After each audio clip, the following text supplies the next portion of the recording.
And he was like, we have to do this surgery now. Otherwise, in 6 months, she might not even be here. On par with the whole birthing experience. Really? Yeah. Gosh. Well, I remember waking up thinking, oh my gosh, I'm alive. Like, We were genuinely excited at the thought of having your colon removed. I just felt so hopeful because there was a way out.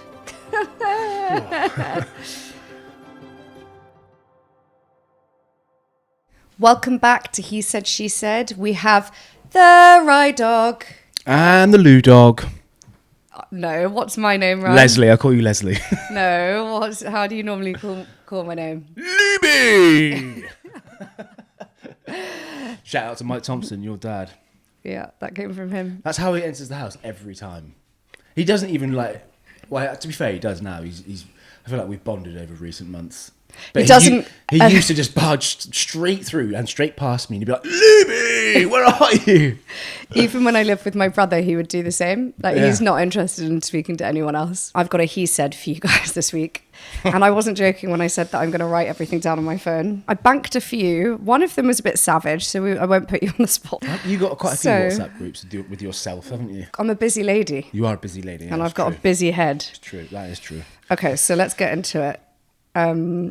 This week, you said, you've just farted out of your mouth. How did you make that smell? Sorry, say that again. What did I say? We were driving back from, I can't think where we were driving back from, somewhere in the countryside. And there was a horrible smell in the car, which I'm pretty sure was coming from your bum or outside, because there are a lot of animal smells. And you said, you just farted out of your mouth. How did you make that smell? I do remember this moment. I do. Basically, Why have you chosen this one? Because Do you want to now confess that it was you farting through your mouth? no, because the reality is that I can't fart. No, this is actually so So- interesting. I can never be responsible for farting again. No, but I'm going to have to challenge that because there was a smell coming from your side of the car. And you also, your reaction to it suggested that something did happen, maybe in this area or this area. What do you mean in this area? Well, I don't know I how it can't actually works. fart from my mouth. Well, I don't think I meant it at the time, but I'm now like questioning, how does it work? How does the whole... Okay, so what's crazy about this, right, is that I've gone our entire relationship without farting and without pooing in front of you. I don't know if this is true. Are you sure? It's a fact. You think you've gone the whole relationship without farting or pooing in front of me? Yes. I don't know, Louise. There's been a few nighttime pops that you probably don't know about. Okay, well, when you're asleep, that doesn't count because you have no control. But I've had control, and I've made sure that I've never done that because I didn't want to break that boundary. You have never And pooped in front of me. the that's problem is, But you used to sit on my lap when I was on the loo. That's how familiar you used to get with my toilet movements, bathroom movements. Louise doesn't like the word toilet. I remember when we first started dating, you were like, "Can you not say the word toilet?" Actually, it's true. You have a I thing know, about I've the got a word silver toilet. spoon in my mouth. Okay, first of all, to address the fact that I used to sit on your lap when you're in the loo, am someone that gets really bored in my own company. So I just wanted to be close to you. Cute. And then the other thing to mention is that I've gone through our entire relationship without farting or pooing in front of you because I could hold it in. And the issue I have now is that I've had a stoma surgery. So I've had my colon removed and my small intestine is basically directed out of my tummy. Right. So are you telling me that it sometimes goes with air? Yeah. So it was you in the car? No, but it shouldn't come out because there's a special component inside the stoma bag The that's special supposed component to... wasn't featuring that It's day. like some carbon thing that You means didn't put that it on. you don't turn it on. It's just built in. Oh my gosh. And it means that you can't smell what's inside the bag on the outside. Where are these carbon filters? Where are they kept? Because I want to make sure that you use them every day. You can also buy peppermint drops Oh. to put inside it, and I lost the peppermint drops a while ago, and I've got comfortable. You could say that I've got a bit complacent in our relationship with Winnie. Can I be really truthful about that smell? Like, don't get me wrong, I don't think that my shit doesn't stink. We all have smelly poo, but that particular smell, I got to tell you, was like There's not many smells that contend with that. It was awful. So we got to get those peppermint drops out again. Ryan, you actually can't say that. It's a good thing I'm laughing because I'm keen to break down the taboo around this. It's a different kind of thing. No, I know. It's a different waste, I guess. It's a different waste. Yeah, it's a different kind of waste. It doesn't have that last process, and I suppose that final process where all the water and things get absorbed out through the large intestine. Gosh, that doesn't happen. So everything that comes out is pretty soft, and it's just it takes a bit of getting used to. But it's a real shame because I'll never experience a fart again or a poo out of my bum, and I know. Wait, is that something that you used to look forward to? Not really, not a fart. I've never been. By the way, I find it hilarious. I'm never not going to find a fart funny. Can we come up with another name for it so that it's not a fart? Because I hate that word. My dad used to call it a trouser cough, and I was like, that is just horrendous. Well, I guess mine is a trouser cough because it's in my pocket. It's a belly burp. It's a belly burp. No, it's in my trousers though. No, it's more on your. Is it? I suppose it is in your trousers. Yeah. Let's call it a trouser cough. Trouser cough.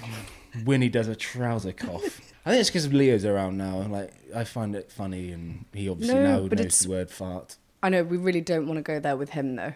Like, I know parents that tell their kids off for farting. Oh no! I'm not going down this road. Sorry. So any parents listening to this, if you're telling your child off for farting, we can't be friends. No, fair enough. Like, obviously you can't stop nature. I wouldn't want him to hold it in and then get sick. But I don't think he should be doing it in the same way that you do, which is you really celebrate it. I celebrate it in the comfort of our home and maybe in our bedroom, yeah, which sounds awful because that just removes any sense of romance, doesn't it? But then again, I'm dealing with little trouser coughs from Winnie over there, so it's all happening over here. Yeah.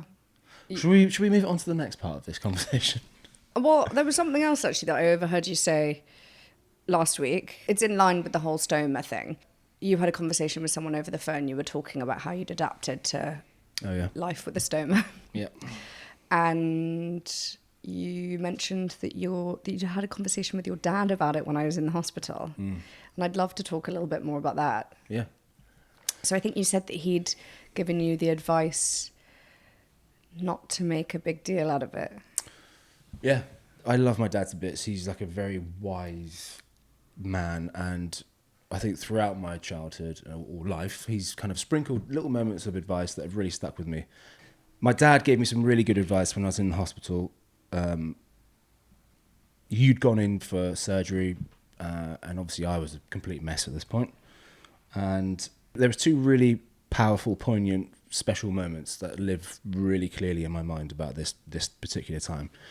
My dad said the sooner you normalise the new situation, the better for everyone, especially Louise. And I kind of sat with it for a while, and I was like, yeah, he's entirely right. Like, I have a massive responsibility now as I was going to say husband, but I'm not. I'm still not married, people. Husband-to-be, partner.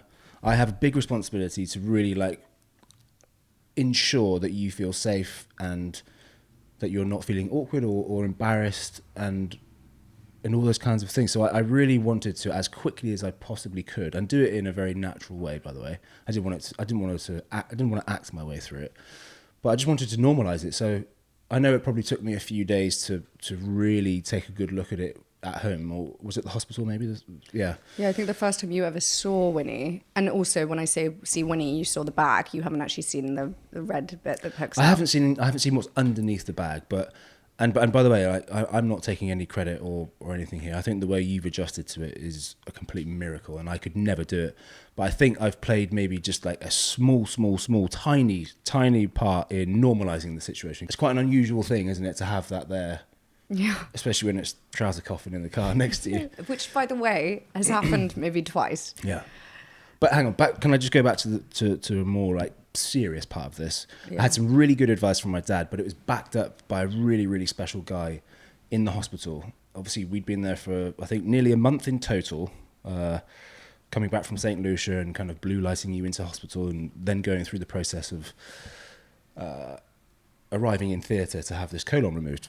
And I don't know what the time frame was, but after a few days, we got into conversation because he could really sense that I was quite low at this point, because I was coming out of your room and then kind of like crumbling in front of other people. And I later discovered that this poor chap, who was so positive and so supportive to me, he had a career in the military.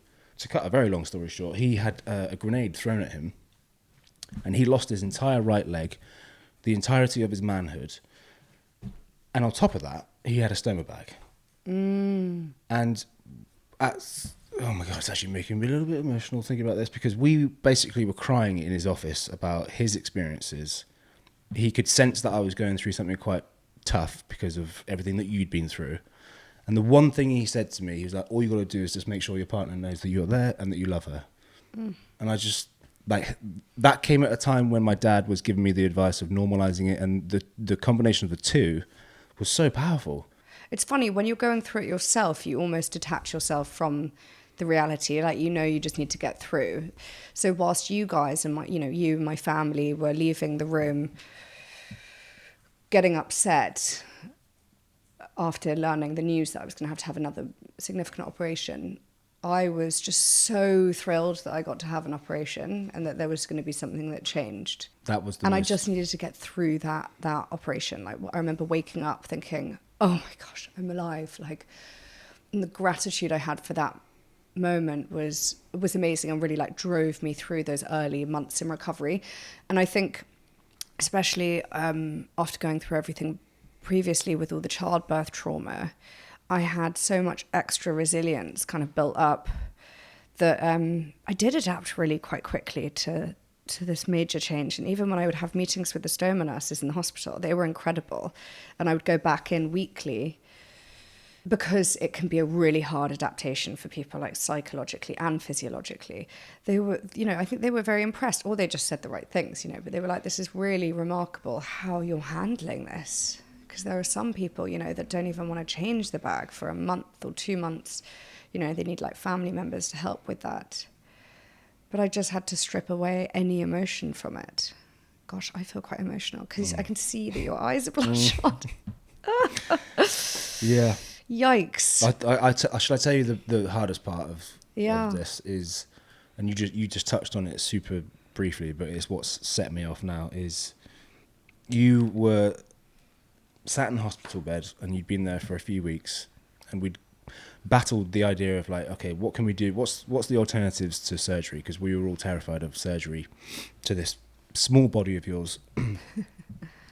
And we got to this place of like, okay, well, we really only have one choice. And actually now it's become slightly urgent. And I remember having a conversation outside the room with the doctor and your dad and me. And he basically like delivered the sucker punch from hell. And he was like, we have to do this surgery now. Otherwise in 6 months, she might not even be here. And I kind of was so taken back by this, because it felt like only days before we were looking at option B and C and everything that we could do that was non-surgical intervention, and I was feeling hopeful about it. And then it radically got worse.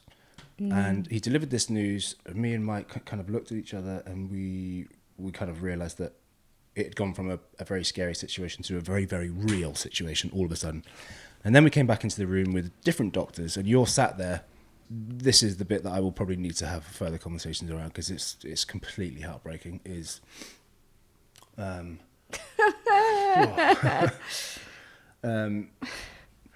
You kind of sat there and you looked so vulnerable and kind of like just adorable in so many ways, but you were so, because you're so polite and humble to everyone in any situation, you basically were genuinely excited at the thought of having your colon removed. The fact that you were really excited by the idea of having a major surgery and having your tummy kind of wide open and removing a major...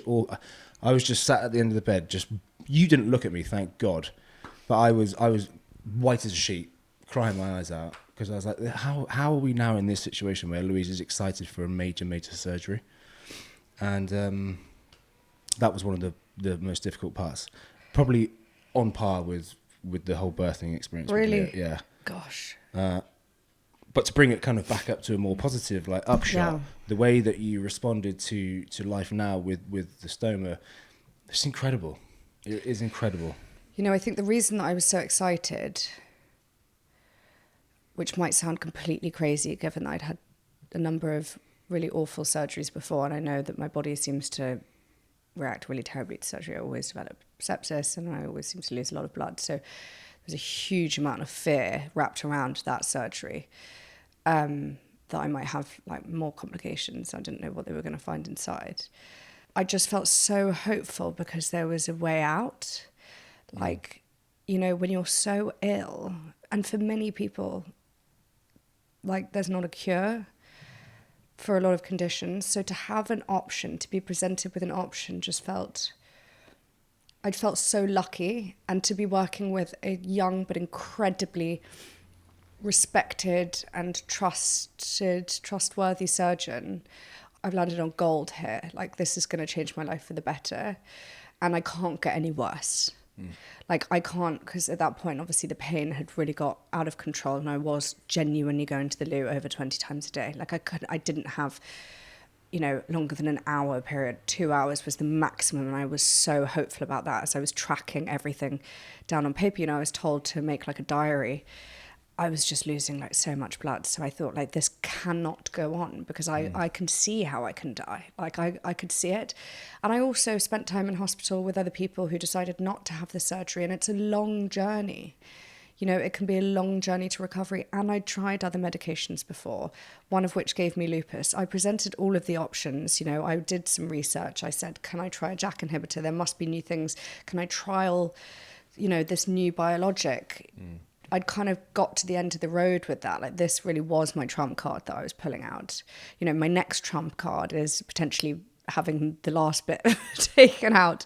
And also, you know, I thought there's so much inflammation in my colon. Like, it was only doing really bad things to my health. I think it was having a really bad impact on my PTSD recovery, my brain fog. You know, my standard of living was by no means perfect, and it wasn't what it was before. I was really, I was not in a good spot. And at least by removing the colon as well, you obviously remove like part of the problem, all that inflammation. And I do have a history of bowel cancer in my family, so that also removes that. And I didn't want to put like my friends and my family through any more stress. And also, I really wanted to get back to my son. Like, that was a real clincher for me. Like, I wanted to get out of the hospital as soon as possible. So I just thought, like, let's do this. It's a horrible place to be, like, in the hospital when you're so scared. But you sold it so differently, which was the really difficult part for us. I haven't actually spoken about this to anyone, with your family or mine, but it would be interesting to see if they kind of felt it and saw it how I was living in that moment, because it was just the most awful thing to witness. I'm very grateful to have had your support. You did a lot of coordinating. You know, you dropped everything.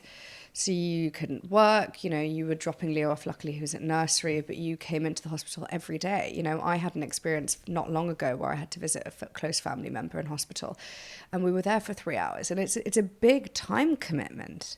And, you know, the driving in, the re-triggering for you, being in that same environment, walking through those corridors, getting to know the faces again, the support system, but bringing in the food.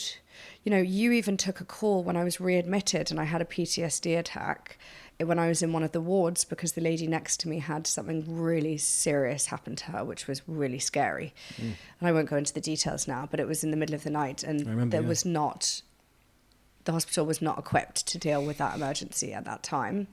And I was just on the other side of a sheet curtain, and it really triggered me. Yeah. And I called Ryan, and I was hysterically crying, pacing the corridors, being like, you know, I need to get out of it. I don't know what to do. There's not, you know, and I was then like picking apart the whole system.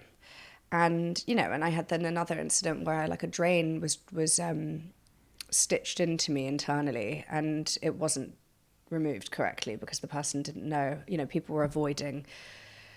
You know, it's one of those things, like, you become an agent of your health, and you're like really hypervigilant, so you're really on it, and you know, like, the timings of things. You know, you store the information that's been told to you by the radiologist. You know exactly what the instructions are, and when those instructions aren't followed through, you start to panic.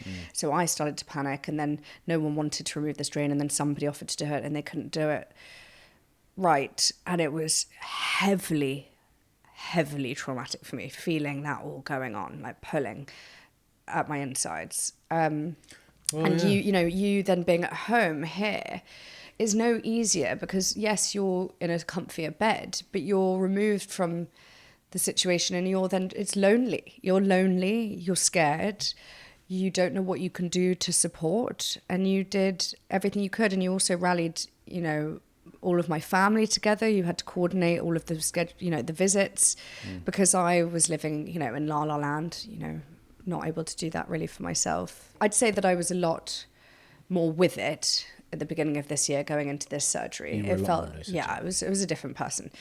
Previously I was really, really detached. Definitely. Yeah. From the outside world after all of the birth stuff. That was a nightmare. And I think, it's a horrible thing to have to say, but we both learned so much from that journey that we could then pull into this journey. What I would say, you're so well read when it comes to your own health in particular.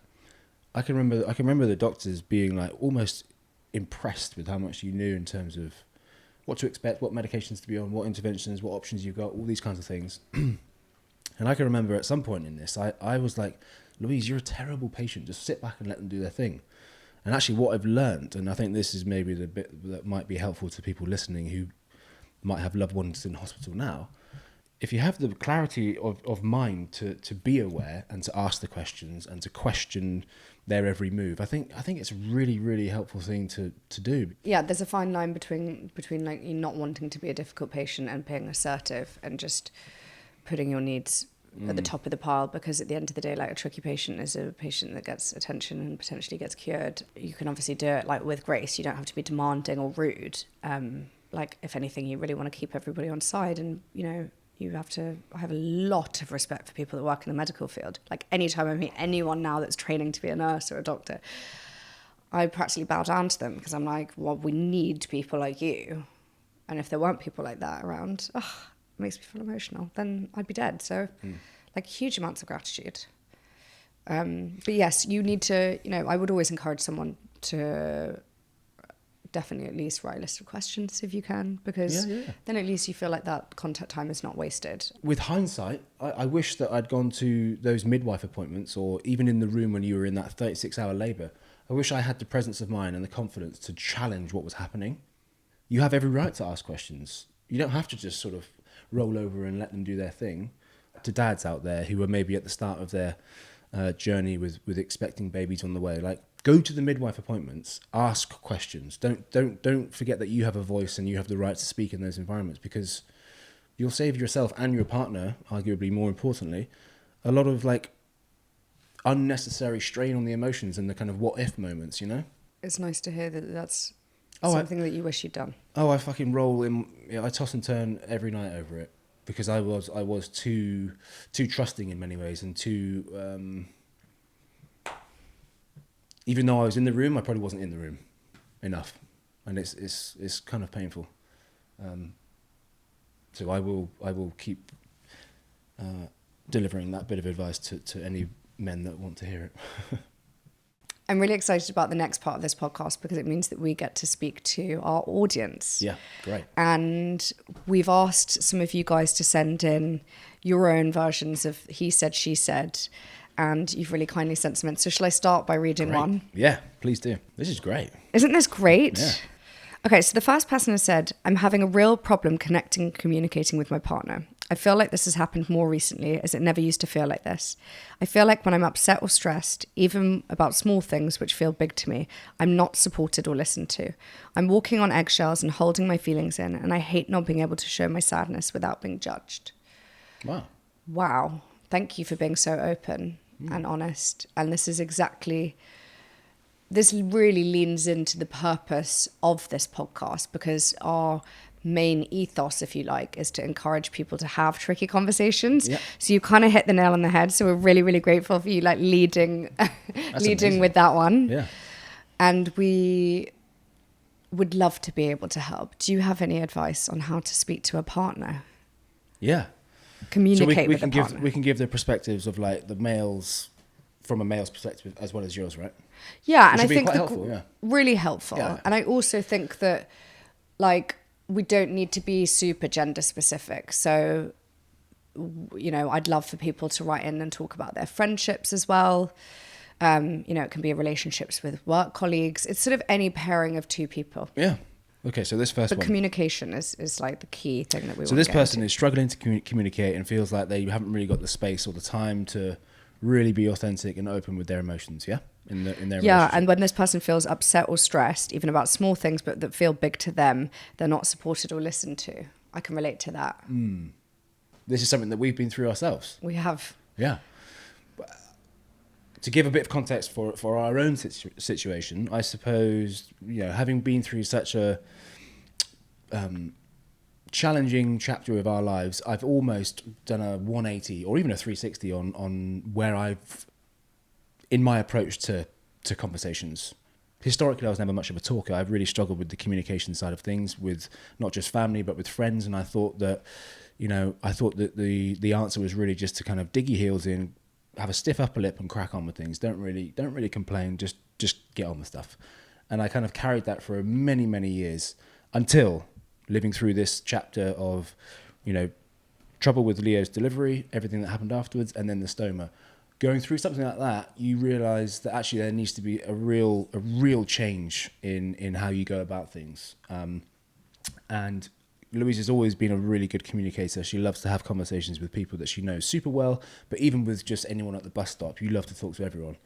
Communication is so powerful, and I've really, really learnt the importance of this, and I'm grateful that I was aware of it and that I was able to make the change and implement it in my own relationship, because the moment you're given the time and space, and I think this is where my advice maybe comes to this person, if you can create the time and the space in your relationship, in that conversation, in that moment, what you'll see is a new lease of confidence coming from someone in that relationship.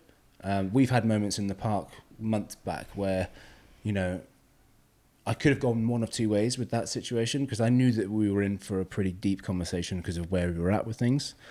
Could have really cut myself off, been quiet, almost exited the conversation and just gone my own way.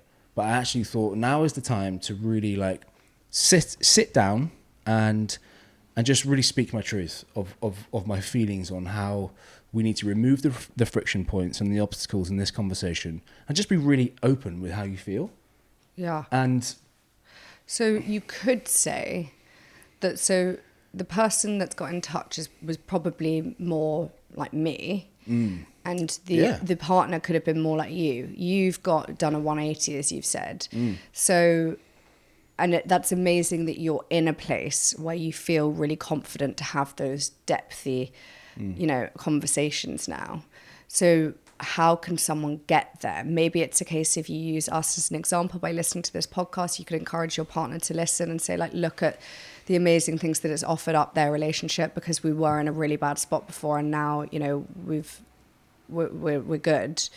In terms of like bits of detailed advice, one thing that I found that's worked quite well, and it would be interesting to get your perspective on this, is if there's something that you want to talk about that feels like really full of emotion, that might scare the other person a bit. You've kind of got to think of, okay, if they don't want to talk about it, if they're running away, a good option could be to send a message first. So when things were really tough between us, if there was something that I really wanted to talk to you about, but it felt too heavy, and it could be, there could be just too much friction going into it, face to face, really thinking about what you actually want to communicate and messaging it and saying, can we maybe talk about this? And then you give that person a bit of breathing space so they can go away, and then they can kind of come up with their own ideas, and then they can present back to you. Okay, this is a really good bit of advice, because I've also given this advice to friends in this year. And I've done it with you, by the way. Let's say that you're a guy and you really struggle to bring a voice to your emotions and you can't really communicate. Try putting pen to paper and write them a letter, because actually, really powerful for both people involved. It's really cathartic for the person writing it, and the person receiving it sees it as wow, this person's put in a lot of time and emotion into this. This means a lot. So actually, if we're talking take away chunks of advice, my first bit of advice would be, if you struggle, put pen to paper and let that be your first step, because that will really bring about a different energy in the relationship. You are an amazing letter writer, and every time you write, even if it's one word on a piece of paper or one word on the bathroom window full of condensation, just saying like Which you luck now- or safe or Yeah. love or anything. It's that little, it's like the first point of contact, isn't it? Like very little, few words can mean a lot. But that's why I in a feel moment. really passionate about Yeah. this, because I'm the advice I'm giving you is the stuff that I've lived through myself. Yeah. I found it so difficult to chat with you openly. I turned to pen and paper. Yeah. And like we've gone through different hoops and stages, and we're now here doing a frigging podcast about our emotions. I know. Who do we think we are? Sorry. Okay, so I've got 2 other bits of advice that might be helpful. And again, talking from real shared experiences that we've lived through. If it's a guy that's struggling, and maybe this works for you because it definitely worked for us not long ago, create some motion to the conversation. Okay, so I saw this on social media whenever it was, and it was between a mum and a son, and it wasn't like you and Leo. It was more like a 19-year-old son with his mum, and they obviously had some things to air out in terms of difficult conversations. So the mum was like, "Can you drive me to the supermarket?" And the son's driving the car, right? And he's kind of in motion, and he's somewhat distracted, probably in his little groove with his position there. And the mum very subtly starts opening up conversation, and you can just see he's not even aware it's happening. He's just having this conversation, and you can tell also by watching it that the mum's like, I've kind of got him, like, I'm getting some good responses, and it unfolds into a beautiful conversation. And I think the idea of putting a guy in motion, and I think it relates to you, because do you remember we did it here? Yes. We had a tennis racket each, and we were hitting a ball back and forth across the kitchen. We actually filmed it on social media, I think, which is kind of weird, but I think we were... Not the actual conversation. No, but but we were just like, the wow, act. this is cool how many rallies we can do. Yeah, but we were somewhat like consciously aware of the rally, which was like epic, but we were having a nice conversation. Yeah. And it removes the kind of like awkward friction, like, oh my God, I don't even know where to look. Do I look at you or up there? Or Yes. you're just in motion, you're having a conversation. So that's my second bit of advice. It's a really good bit of advice, and I love that. I forgot that we actually did that. Yeah. But it means that then you don't have to be so locked in on the eye contact and the, reading that other person's energy. You're focusing on something else, and then that's where the magic happens. I think that's another stepping stone to get into a place where you can just lock in and have a conversation, because it's hard. But that comes with confidence, and you got to have exposure in the fire almost. Yeah, and also you don't have to force it, so it doesn't have to. You don't have to quite literally pick up a tennis racket and have a ball. That is more a metaphor for whatever your thing might be. So whether it is hopping in the car, or whether it is, going. I mean, obviously, like a lot of the stuff that we do is sporty. So going to that like fake driving range down the road. Or... Oh, are you claiming that as your hobby now, are you? No, I like just watching. Oh, yeah. My last bit of advice on this question. Yeah. I don't want to sound too preachy here, by the way, but I'm just thinking of things that we've implemented. Yeah. If you're going to have a tricky conversation and you know that the partner's probably not going to be that fully invested, capture their attention by saying something really positive. Yeah. Say something nice about them. Like, not in a kind of like woo-hoo kind of like wanky way. Do it in a really sincere, like, let me just tell you that you look amazing in that blue dress. You could literally... Got you. You got And then me. I'll be like, now we're going to talk about that freaking trouser cough situation. But do you know what I mean? Like, start with a positive. It makes a big difference. It makes a big difference. Massage the ego a little bit. You could be like, hey, you look quite pumped today, Ryan. It doesn't have to be a visual thing. You could just say like, hey, look, I'm really like, you've been putting in a massive shift with Leo at the moment. Even and better. I like really can see it. And thank Even you better. for that. Even better. Now, should we talk about like but you parenting don't- styles? Yeah, but like, you don't even have to say now, should we? Just, No, but just you like, could be just like- make it super Yeah. subtle and start nice and then go slightly deeper and slightly deeper. Yeah.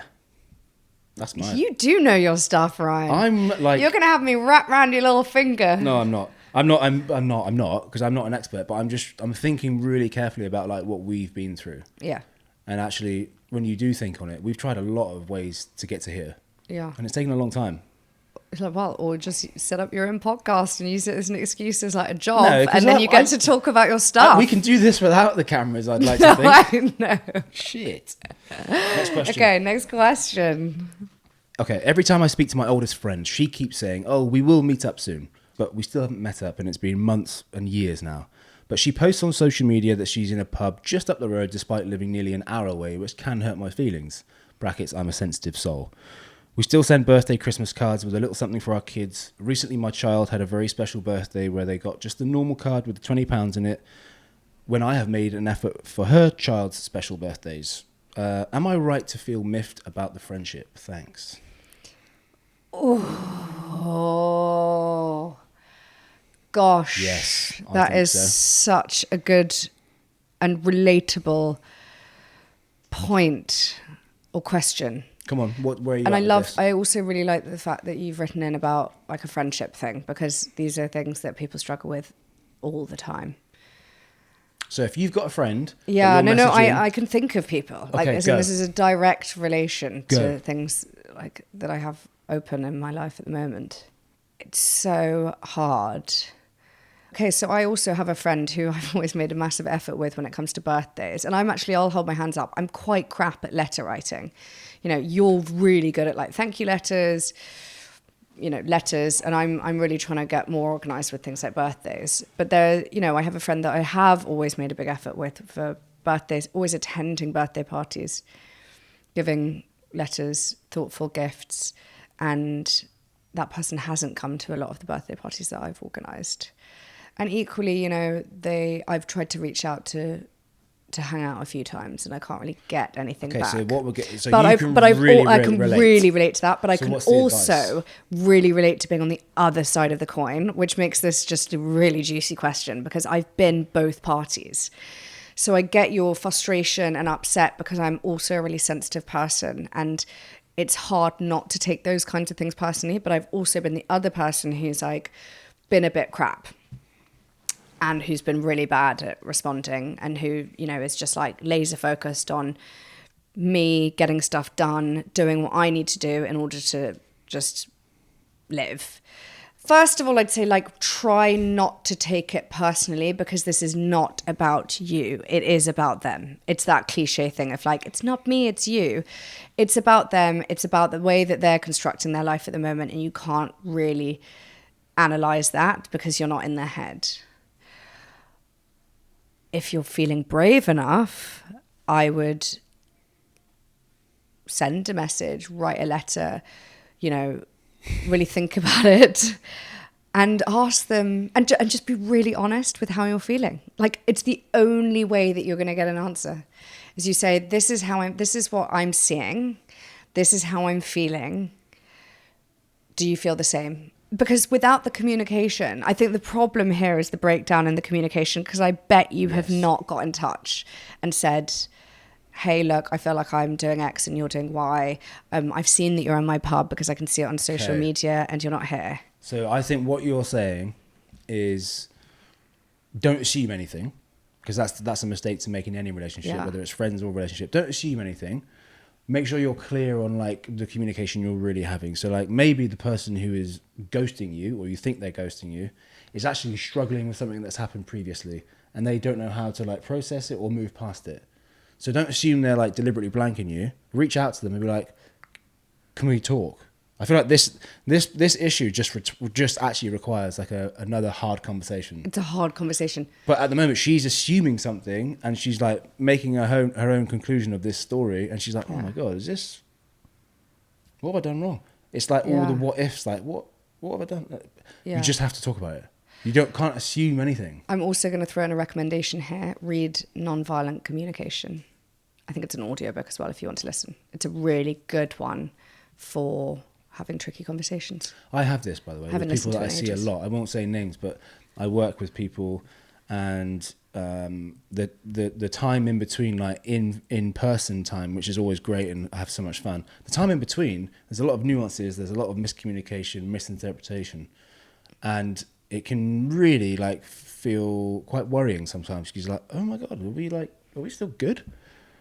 And all it requires is just picking up the phone or just speaking really openly and getting like a real like open line of dialogue, not even text messages, like ideally speaking to me, be like, just want to clarify, like, are we all good? Yeah. Is there anything that's happened a few weeks back, a few months back, or even a few days? Yeah.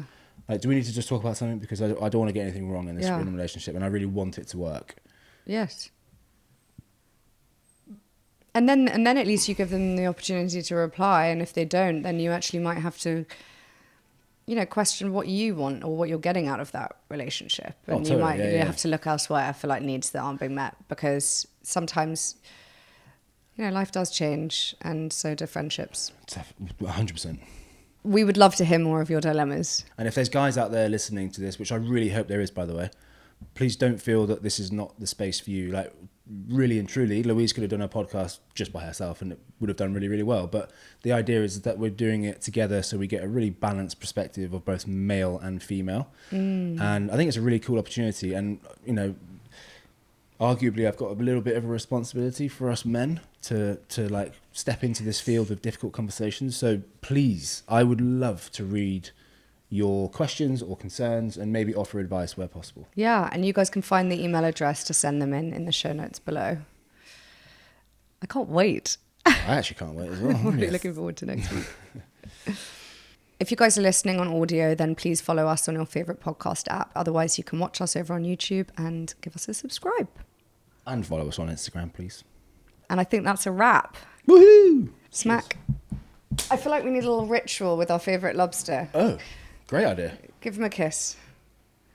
I was thinking something cooler, but okay. Every night, Leo and I kiss all the characters in whatever book. On the subject of lobsters, I'm being by a the bossy way. boots and being like, can you kiss his tail, Ryan? This is actually a really cool opportunity for me to shout out the artist, Britty Flynn. She made this, and a lot of the branding that you're going to see from the podcast is born and relates all the way back to this.